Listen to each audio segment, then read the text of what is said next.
యేసే పరిష్కారము అనుదిన Bible television కార్యక్రమం ప్రేక్షకులందరికీ మన ప్రభువును ప్రియ రక్షకుడు అయిన యేసుక్రీస్తు వారి అత్యున్నతమైన నామమున వందనాలు. ప్రభువునందు ప్రియ దేవుని బిడ్డలారా, నేటి దినము బ్రదర్ కారుపాటి శ్యామ్ సాగర్ గారి ద్వారా వచన ధ్యానమును ప్రకటన గ్రంథము నుండి ధ్యానం చేసుకుందాం. మీరందరూ బైబుల్తోనూ నోట్బుక్తోనూ సిద్ధపడి ఉంటే గడచిన గురువారము మేము మీకు అందించిన క్విజ్ నెంబర్ 303లోని ప్రశ్నలు, వాటి సమాధానాలు ముందుగా నేను చదువుతానండి. మీరు రాసిన సమాధానాలతో వాటిని సరిపోల్చుకోండి. క్విజ్ నెంబర్ 303 మొదటి ప్రశ్న. మనమాయన ఆజ్ఞల ప్రకారము నడుచుటను ఏమందురు? దీనికి సమాధానము ప్రేమ అందురు. రెండో ప్రశ్న. క్రీస్తు శరీరధారి కాడను వానిని ఏమందురు? దీనికి సమాధానము వంచకుడు మరియు క్రీస్తు విరోధి. మూడో ప్రశ్న. మేలు చేయువాడు ఎవరి సంబంధి? దీనికి సమాధానము దేవుని సంబంధి. నాలుగో ప్రశ్న. సందేహపడు వానిని గూర్చి మనమేమి చేయవలెను? దీనికి సమాధానము కనికరము చూపవలెను. ఆఖరి ప్రశ్న, ఐదో ప్రశ్న. అగ్నిగుండములో నుండి లాగినట్లు కొందరిని రక్షించుడి. రిఫరెన్సు రాయండి. దీనికి సమాధానము యూదా పత్రిక 23వ వచనం. అలాగే క్విజ్ నెంబర్ 304లోని ప్రశ్నలు చదువుతున్నానండి, తొందరగా రాసుకోవడానికి ప్రయత్నం చేయండి. ఈ క్విజ్ నెంబర్ 304 ప్రకటన గ్రంథంలోని మొదటి 2 అధ్యాయాల ద్వారా ఇవ్వబడిన ప్రశ్నలు. మొదటి ప్రశ్న. 7 సంఘములలో రెండవ సంఘము పేరు ఏమి? 7 సంఘములలో రెండవ సంఘము పేరు ఏమి? రెండవ ప్రశ్న. నక్షత్రము దేనికి సూచన? నక్షత్రము దేనికి సూచన? మూడో ప్రశ్న. ఆయన మేఘారూరుడై వచ్చుచున్నాడు. రిఫరెన్సు వ్రాయండి. ఆయన మేఘారూరుడై వచ్చుచున్నాడు. రిఫరెన్సు వ్రాయండి. నాలుగవ ప్రశ్న. ఎఫెసు సంఘపు దూత వదిలిపెట్టినది ఏమిటి? ఎఫెసు సంఘపు దూత వదిలిపెట్టినది ఏమిటి? ఆఖరి ప్రశ్న, ఐదో ప్రశ్న. మరుగైన మన్నా ఏ సంఘపు దూతకు వాగ్దానము చేయబడెను? మరుగైన మన్నా ఏ సంఘపు దూతకు వాగ్దానము చేయబడెను? ఈ 5 ప్రశ్నలకు సరైన సమాధానాలు రాసి వచ్చే మంగళవారంలోగా మా కార్యాలయానికి పంపించండి. మీ పేరు, అడ్రస్సు రాయటం మర్చిపోకండి. క్విజ్ రాసే ప్రేక్షకులు 3 విషయాలు జ్ఞాపకం ఉంచుకోవాలి. మీరు క్విజ్ రాసే పోస్టు కార్డు ముందు భాగంలో మీ ప్రార్థన మనవులు రాయాలి. వెనక భాగంలో ఖాళీ ప్రదేశంలో పైన క్విజ్ నెంబరు, క్రింద 5 ప్రశ్నలకు సమాధానాలు రాయాలి. అడ్రస్ విభాగంలో బ్రదర్ కారుపాటి శాంతి సాగర్ గారు, ఏసే పరిష్కారము, వేదరాజు సినిమా హాలు వద్ద, పత్తేబాద, ఏలూరు అని వ్రాయటం మర్చిపోకండి. క్విజ్ నెంబర్ 303కు మాకు సమాధానాలు రాసిన వారు ఏలూరు పత్తెబాద నుండి Y Sarojini, Pammi Hannamma, AR Lines నుండి వి శిఖామణి, భారతి, జయశేఖర్, కొత్తగూడెం నుండి కె వెరోనికా, శాస్త్రీనగర్ కాలనీ నుండి కె మోహన్ రావు, శాంతినగర్ నుండి M Praveen Kumar, Thangaraju, Jayaraju, Oliva Elizabeth, RR Peta నుండి R Navaneetham, D Sukumari, Gun Bazar నుండి ఇహెచ్ రత్నవేణి, నవాబుపేట నుండి దీక్షతాబాయి, కళ్ళ చెరువు నుండి ఎం దేవమణి, శ్రీపరు నుండి ఘంటసాల దైవప్రసాద్, పోతునూరు నుండి జి రిప్కా ఇస్సాకు, ఆగడాల్లంక నుండి జె రూతు, తడికలపూడి నుండి ఊసా భీమేశ్వరరావు, పద్మ. మీ అందరికీ ఏసే పరిష్కారం కార్యాలయం తరపున ధన్యవాదాలు తెలియచేసుకుంటూ ఉన్నామండి. మీరందరూ సిద్ధపడి ఉంటే బ్రదర్ కారుపాటి శ్యామ్ సాగర్ గారు ప్రార్థన చేసి ఈ దినపు వాక్య పరిచర్య చేస్తారు.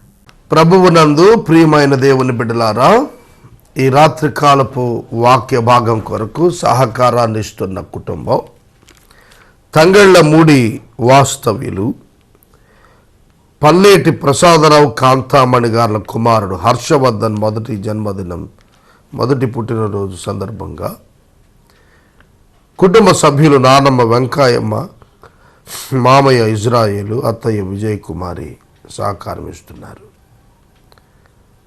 క్విజ్ రాసినటువంటి వారికి ప్రత్యేక కృతజ్ఞతలు. ప్రార్థన చేద్దాం. మమ్మల్ని మిక్కిలుగా ప్రేమిస్తోన్న మా ప్రియ తండ్రి, మీకు వందనాలు. వాక్యం వింటున్న నీ ప్రియ బిడ్డలను దీవించండి. ప్రకటన గ్రంథం అర్థం చేసుకోవటానికి కృప చేయండి. హర్షవర్ధన్ కొరకు ప్రార్థిస్తున్నాను. బిడ్డకు మీరు ఇచ్చిన నూతన దయా కిరీటం, సంవత్సరం ఆయుష్ కొరకు వందనాలు. బిడ్డను మీరు దీవించండి. ప్రసాదరావు గారిని, కాంతామణి గారిని ఆశీర్వదించండి. క్విజ్ రాసిన వారిని దీవించండి. నేటి వాక్య ధ్యానాన్ని ఆశీర్వదించండి. యేసునామములో వేడుచున్నాం తండ్రి, ఆమెన్. ప్రభువునందు ప్రియమైన దేవుని బిడ్డలారా, దయచేసి మీ పరిశుద్ధ బైబిల్ గ్రంథాన్ని తెరవండి. ప్రకటన గ్రంథము 11వ అధ్యాయము 14వ వచనము మీ ముందుంచుకోండి. గత రాత్రి కాలపు వాక్య భాగంలో 2వ శ్రమ గతించెను, 3వ శ్రమ త్వరగా రాబోతోంది అనే వచనం ధ్యానించాం.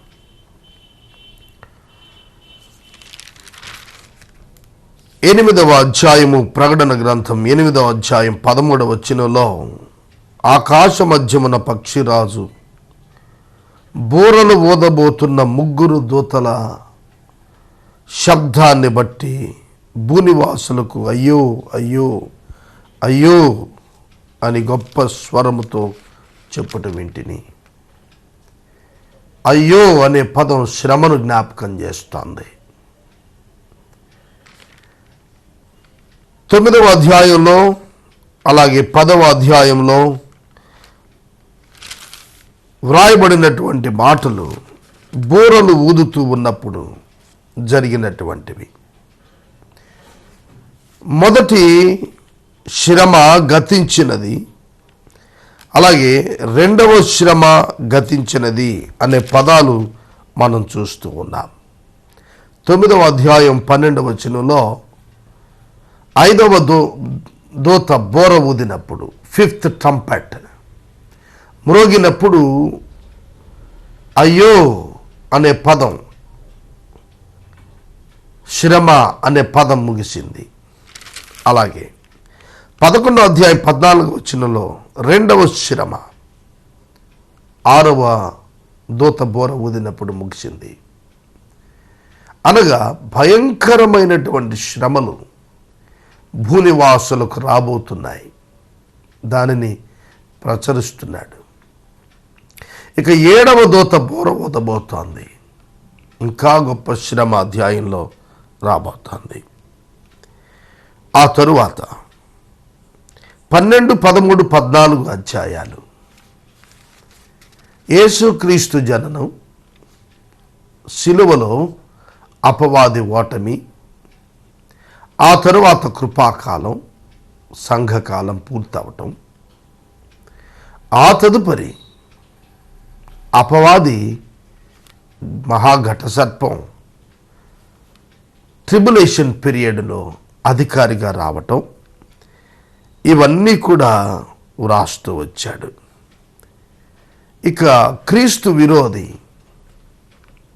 యాంటై క్రైస్ట్ అండ్ సాటన్, అపవాది, ఈ దుష్ట శక్తులు మరియు దానికి రాజకీయ శక్తిగా ఉన్నటువంటి వ్యక్తి తోడవటంతో జరిగే సంఘటనలు 12, 13, 14 అధ్యాయాల్లో కనిపిస్తున్నాయి.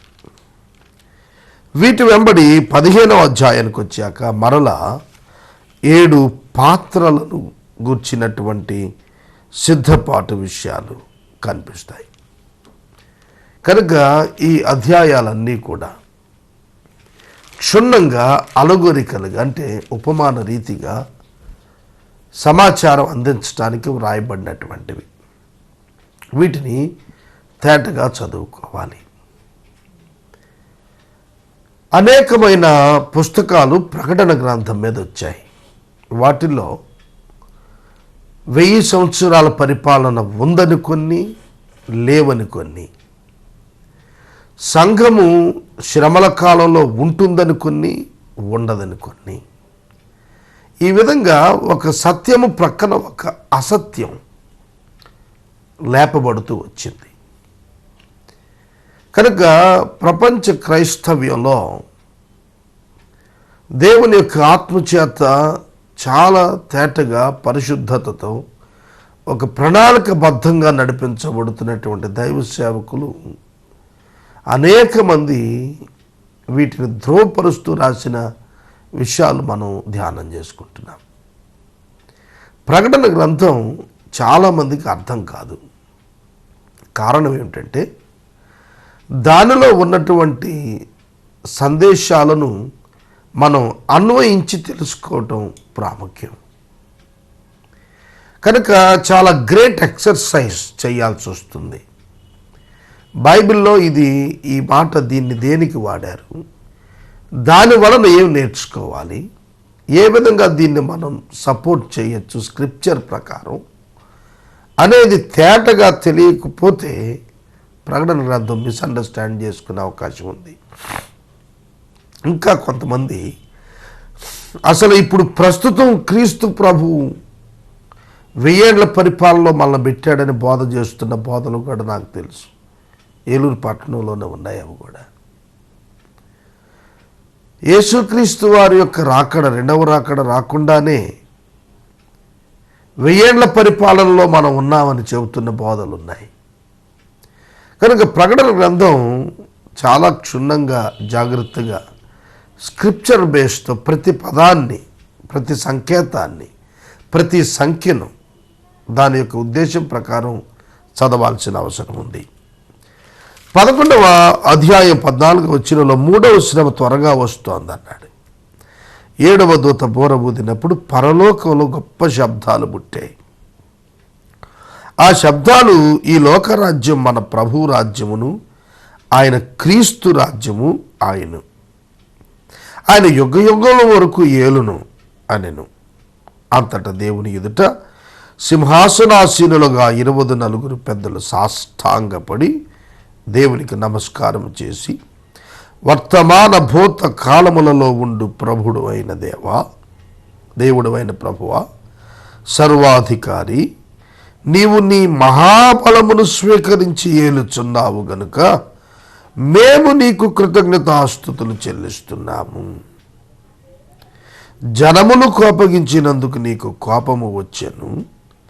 మృతులు తీర్పు పొందుటకును, నీ దాసులకు, ప్రవక్తలకును, పరిశుద్ధులకును, నీ నామమునకు భయపడు వారికి నీ తగిన ఫలమునిచ్చుటకును, గొప్పవారేమి కొద్దివారేమి భూమిని నశింపచేయు వారిని నశింపచేయుటకును సమయము వచ్చి ఉన్నదని చెప్పిరి. వీటిలో ఒక్కొక్క ప్యాసేజ్ ఒక్కొక్క పీరియడ్కు సంబంధించింది. దీన్ని మనం అర్థం చేసుకోవాలి. యేసుక్రీస్తుది రాజ్యం అయ్యింది అంటున్నాడు. ఎట్లా అవుతుంది రాజ్యం? 7వ ఈ దూత బోర ఊదినప్పుడు రాజ్యం ప్రభువుదయ్యిందని చెప్పి కృతజ్ఞతాస్తుతులు చెల్లిస్తున్నారు. దీని కనెక్షన్లో మనం భూమి మీద ఉన్న వారిని నశింపచేయుటకు సమయం వచ్చింది. ఎక్కడి నుంచి రాజ్యం అయింది? ఎందుకు భూమి మీద ఉన్న వారిని నశింపచేయటానికి సమయం వచ్చింది? పూర్తిగా ఈ విషయాలు మనం ధ్యానం చేస్తున్నప్పుడు ఆదాము పాపము చేసినప్పుడు అధికారం అపవాదిదయ్యింది. మరలా ఈ శ్రమ కాలాలు పూర్తయిపోతున్నప్పుడు తిరిగి రాజ్యం యొక్క అధికారం ప్రభువు చేతిలోకి వస్తుంది. ఆ ప్రభువు మనకు నేర్పినటువంటి పరలోక ప్రార్థన మీరు జ్ఞాపకం తెచ్చుకోండి. నీ రాజ్యము వచ్చును గాక అంటాడు. దొంగ శిలువ మీద చెప్పినటువంటి ఆ యొక్క మాట, 2వ మాటలో నీవు రాజ్యంతో వచ్చినప్పుడు అంటాడు. కనుక రాజ్యం ఆయన ప్రభువుది అవ్వాలి, క్రీస్తుది అవ్వాలి. ఏ విధంగా?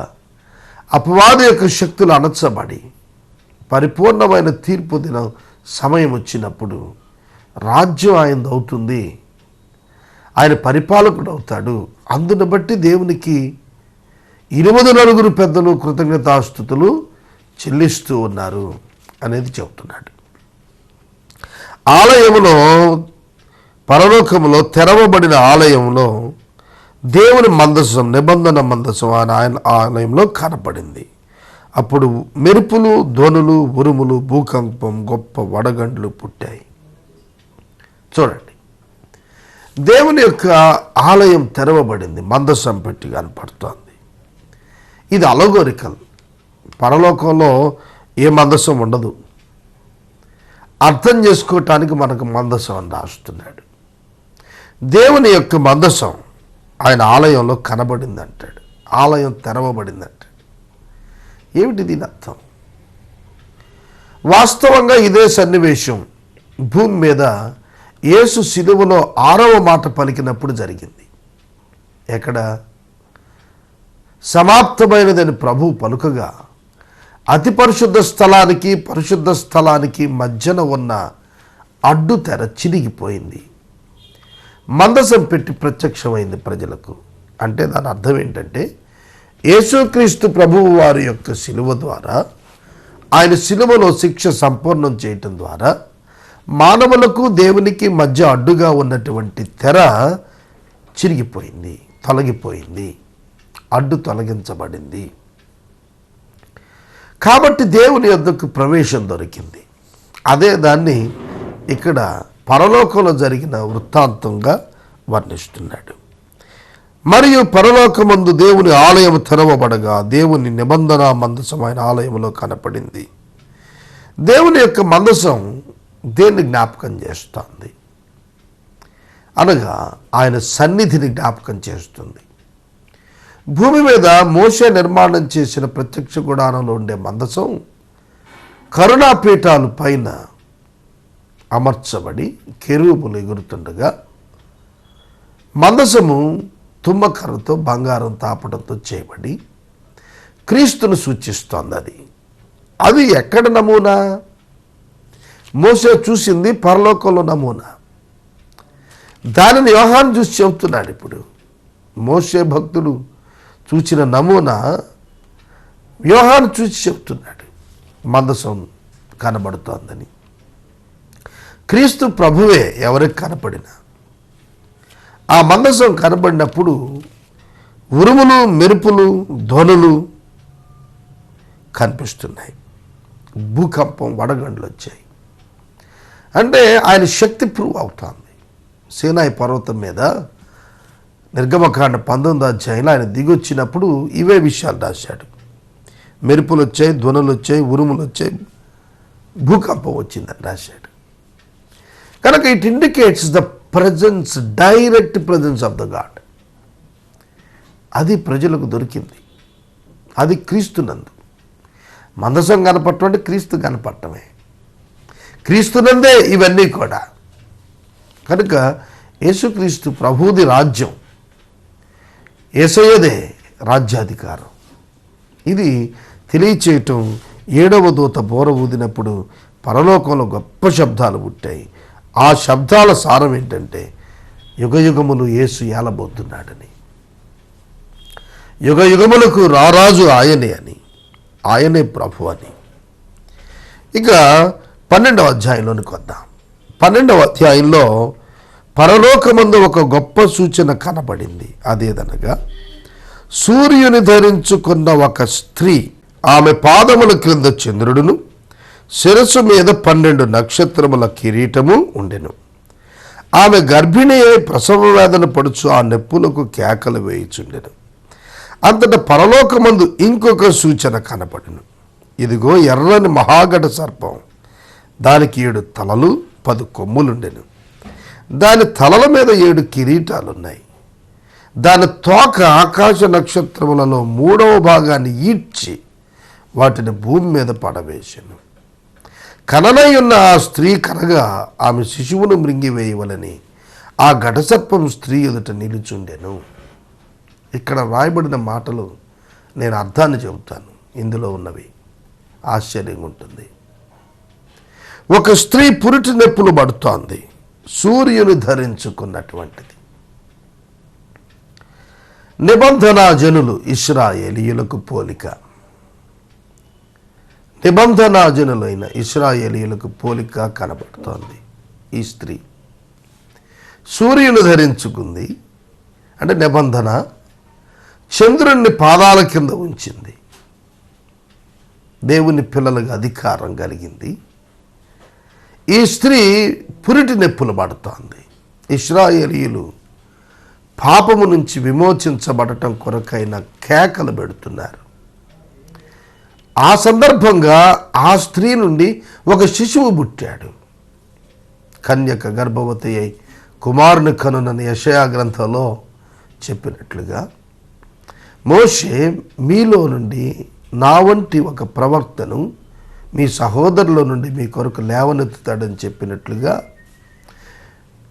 ఇదిగో కుమారుడు మీకు అనుగ్రహించబడ్డాడు, శిశువు పుట్టాడు అని చెప్పబడినట్లుగా, ఆ శిశువు అయిన యేసుక్రీస్తు ప్రభువు యోధా గోత్రంలో పుట్టాడు. ఆ సందర్భం అక్కడ ఆగింది. పరలోకంలో ఇంకో సూచన కనపడింది. ఇది వేరే పీరియడ్లో జరిగింది, అది వేరే పీరియడ్లో జరిగింది. ఇంకొకటి దర్శనం ఏం చూస్తున్నాడంటే, ఎర్రని మహాఘట సర్పం, అపవాది లూసిఫర్. దానికి 7 తలలు 10 కొమ్ములు ఉన్నాయి, 7 కిరీటాలు ఉన్నాయి. దాని అధికారం చూడండి. మహాఘట సర్పం అన్నాడు. ఘట సర్పం సాతానుడు. 7 తలలున్నాయి అన్నాడు. దానికి ఉన్నటువంటి జ్ఞానం. 10 కొమ్ములు ఉన్నాయన్నాడు. దానికి ఉన్నటువంటి బలం. 7 మీద కిరీటాలు ఉన్నాయన్నాడు. అది పరిపాలన చేయటానికి కావలసినటువంటి అధికారం అది కలిగి ఉంది. ఎందుకు ఈ దూత ఘటసర్పం పడద్రోయబడింది? ఎప్పుడు పడద్రోయబడింది? ఎప్పుడనగా దేవుని యొక్క సింహాసనాన్ని ఆశించాడు లూసిఫర్. తేజో నక్షత్రమా వేకువ చుక్క అని పిలిచాడు. యెషయా భక్తుడు 14వ అధ్యాయంలో, తేజో నక్షత్రమా వేకువ చుక్క నీ వెట్లు ఆకాశం నుండి పడితివి, నరకబడ్డావు అన్నాడు. ఎప్పుడైతే పాపం చేశాడో లూసిఫర్, అతడు పడద్రోయబడినప్పుడు ఆకాశ నక్షత్రాల్లో 3వ భాగం 1/3 నక్షత్రాలు అనే పదం ఇక్కడ ఏంజల్స్ను సూచిస్తోంది, దేవదూతలు. వాటిలో 3లో 2 ఫాలన్ ఏంజల్స్, పడద్రోయబడిన నక్షత్రాలు, పడద్రోయబడిన దేవదూతలు. వారు ఈడ్చుకొచ్చి భూమి మీద పడేశాడు. అక్కడితో ఆ దర్శనం. కననయ్యున్న ఆ స్త్రీ కనగానే, మొదటి వచనంలో 2వ వచనంలో వ్రాయబడిన స్త్రీ, పురిటి నొప్పులు పడుతున్న స్త్రీ ఇశ్రాయేలు. ఆమె బిడ్డను కనగానే, అనగా ప్రభువు పుట్టగానే ఆయనను మృంగేయాలి అని, ఆ శిశువును మృంగేయాలని ఘటసర్పం ఆ స్త్రీ ఎదుట నిల్చున్నది. పొలిటికల్ పవర్ అప్పుడు ఎవరున్నారు? హేరోదు ఉన్నాడు. హేరోదును అపవాది వశం చేసుకుని యేసు పుట్టినప్పుడు 2 సంవత్సరాల లోపల పిల్లలను 2000 మందిని చంపించాడు. యేసును చంపాలి అని ప్రయత్నం చేశాడు అతడు. కనుక సమస్త జనములను ఇనుపదండముతో ఏలనే ఉన్న మగ శిశువును కన్నప్పుడు ఆమె శిశువు దేవుని యొద్దకు, ఆయన సింహాసనం వద్దకు కొనిపోబడిన. చూడండి ఎట్లాంటి మాటలేదు. యేసు ప్రభు కన్యక గర్భాన్ని ఉదయించాడు యోధా గోత్రంలో. ఉదయించిన పిదప ఆ శిశువు ఏమై ఉన్నాడట? ఇనుపదండముతో ఏలనై ఉన్న మగ శిశువు. 2వ కీర్తన 9వ చరణంలో చెప్తాడు, ఆయన ఇనుపదండంతో ఏల్తాడని. యేసుక్రీస్తు ప్రభుని గురించి రాయబడింది. ఆయన దేవుని యొద్దకు వెళ్ళాడు. ఆయన మరణము పునరుత్థానం ఇక్కడ చెప్పబడింది. ఆయన శిలువ మీద ఆ ఘటసర్పాన్ని నాశనం చేశాడు. ఆయన సింహాసనం వద్దకు కొనిపోబడ్డాడు. ఆ స్త్రీ అరణ్యానికి పారిపోయాను. ఏ స్త్రీ? కుమారుని కన్నటువంటి స్త్రీ, పురిటి నొప్పులు పడినటువంటి స్త్రీ, టోటల్గా అబ్రహాము యొక్క సంతానం. ఆ కాలం నుండి శ్రమల కాలం ముగింపు వరకు ఉన్నటువంటి పీరియాడికల్గా వారి చరిత్రను ఒక్క పేరాలో జ్ఞాపకం చేశాడు. పరలోకంలో జరిగిన రెబెలియన్, ఏంజల్స్ కాన్ఫ్లిక్ట్, మరియు యేసుక్రీస్తు ప్రభువు జననం, ఆయన శిలువ, ఆయన ఆరోహణం, మరియు అంతేకాకుండా ఇశ్రాయేలు అరణ్యమునకు పారిపోయింది. ఎప్పుడు? యాంటీ క్రైస్ట్ ఎప్పుడైతే వారిని మోసం చేశాడో అప్పుడు వారు అరణ్యానికి పారిపోయారు. అక్కడ వారు 1260 దినాలు, 1260 దినాలు, ఖచ్చితంగా 3.5 సంవత్సరాలు లిటరల్గా వారు దాచబడాలి, పోషించబడాలి అక్కడ అని దేవుడు ఒక స్థలం సిద్ధపరిచాడు వారికి. అంటే ఇజ్రాయేలీలకు ప్రొటెక్షన్ దేవుడు ఏర్పాటు చేశాడు. ముద్రించబడిన వారు నిబంధన జనుల్లో ఏర్పరచబడినటువంటి వారిని ప్రత్యేకంగా దేవుడు కాపుదలలో ఉంచుతున్నాడు అనేటువంటి సత్యాన్ని ఇక్కడ చెప్పాడు. 7వ వచనం నుండి రేపటి వాక్య ధ్యానంలో ధ్యానిద్దాం. ఎపిసోడ్ స్పాన్సర్స్ లేరు, దయచేసి సహకరించండి. అలాగే స్టూడియోస్ కొరకు ప్రార్థన చేయండి. పశ్చిమ గోదావరి జిల్లాలో ప్రతి పట్టణానికి ఒక సిటీ కేబుల్ ఉంది. వాటి ద్వారా ప్రసారాలు చేయాలి. ఎంఎస్ఓలు పర్మిషన్స్ ఇవ్వాలి. ఆర్థికంగా సమతుల్యతతో కూడిన పర్మిషన్స్ రావాలి. వీటి కొరకు ప్రార్థన చేయండి. మనము ఇంతవరకు బ్రదర్ కారుపాటి శ్యాన్సాగర్ గారి ద్వారా వచన ధ్యానములను ప్రకటన గ్రంథము నుండి ధ్యానం చేసుకున్నాం. ఈ కార్యక్రమం ద్వారా మీరు పొందుకొనుచున్న ఆత్మీయ మేలులు ఒక ఉత్తరం ద్వారా మాకు తెలియచేయండి.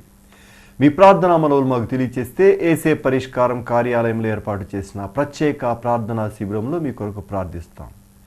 మీ కుటుంబ పక్షముగా ఒక ఎపిసోడ్ ప్రసారం చేయాలనుకున్నారు మాకు తెలియచేస్తే మా సిబ్బంది మీ గృహాలను దర్శిస్తారు. క్విజ్ నెంబర్ 304లోని ప్రశ్నలు మరోసారి చదువుతున్నానండి, తొందరగా రాసుకోవడానికి ప్రయత్నం చేయండి. ఈ క్విజ్ నెంబర్ 304 ప్రకటన గ్రంథములోని మొదటి 2 అధ్యాయాల ద్వారా ఇవ్వబడిన ప్రశ్నలు. మొదటి ప్రశ్న,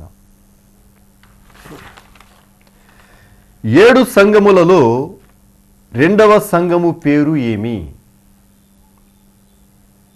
7 సంఘములలో 2వ సంఘము పేరు ఏమి?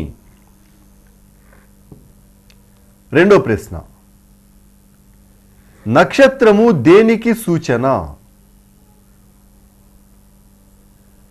నక్షత్రము దేనికి సూచన? మూడో ప్రశ్న, ఆయన మేఘారూరుడై వచ్చుచున్నాడు. రిఫరెన్సు వ్రాయండి. ఆయన మేఘారూరుడై వచ్చుచున్నాడు. రిఫరెన్సు వ్రాయండి. నాలుగో ప్రశ్న, ఎఫెసు సంఘపు దూత వదిలిపెట్టినది ఏమిటి? ఎఫెసు సంఘపు దూత వదిలిపెట్టినది ఏమిటి? ఆఖరి ప్రశ్న, ఐదో ప్రశ్న, మరుగైన మన్నా ఏ సంఘపు దూతకు వాగ్దానము చేయబడెను? మరుగైన మన్నా ఏ సంఘపు దూతకు వాగ్దానము చేయబడెను? ఈ 5 ప్రశ్నలకు సరైన సమాధానాలు రాసి వచ్చే మంగళవారంలోగా మా కార్యాలయానికి పంపించండి. మీ పేరు, అడ్రస్సు రాయటం మర్చిపోకండి. ముగింపు ప్రార్థన ఆశీర్వాదాలతో ఈ కార్యక్రమాన్ని ముగించుకుందాం. ఈ రాత్రి కాలపు వాక్య భాగం కొరకు సహకారం ఇచ్చిన వారు తంగళమూడి వాస్తవ్యులు పల్లేటి ప్రసాదరావు గారు, కాంతామణి గారు, కుమారుడు హర్షవర్ధన్ యొక్క మొదటి జన్మదినం సందర్భంగా నానమ్మ వెంకాయమ్మ, మామయ్య ఇజ్రాయేలు, అత్తయ్య విజయ్ కుమారి మరియు కుటుంబ సభ్యులు సహకారం ఇస్తున్నారు. ప్రార్థన చేద్దాం. మమ్మల్ని మిక్కిలిగా ప్రేమిస్తున్న మా ప్రీతండ్రి మీకు వందనాలు. వాక్యం విన్న బిడ్డలను ఆశీర్వదించండి. హర్షవర్ధన్ను దీవించండి. ప్రాముఖ్యంగా క్విజ్ రాసిన వారిని దీవించండి. ఎంఎస్ వాళ్ళ పర్మిషన్ కొరకు, ఛానల్ ప్రారంభం కొరకు, ఇతర ప్రాంతాల్లో సహితం మీ ద్వారాలు తెరవబడినట్లు మీ కృప చూపండి. మహిమ పొందండి. మీ శక్తితో కూడిన కార్యం చూచుటకు కృపనివ్వండి. యేసునామములో ప్రార్థిస్తున్నాం తండ్రి, ఆమేన్. మన తండ్రి అయిన దేవుని ప్రేమ, కుమారుడైన యేసయ్య కృప, పరిశుద్ధాత్మని యొక్క అన్యోన్య సహవాసం సదాకాలం మనందరికీ తోడైయుండును గాక. ఆమేన్.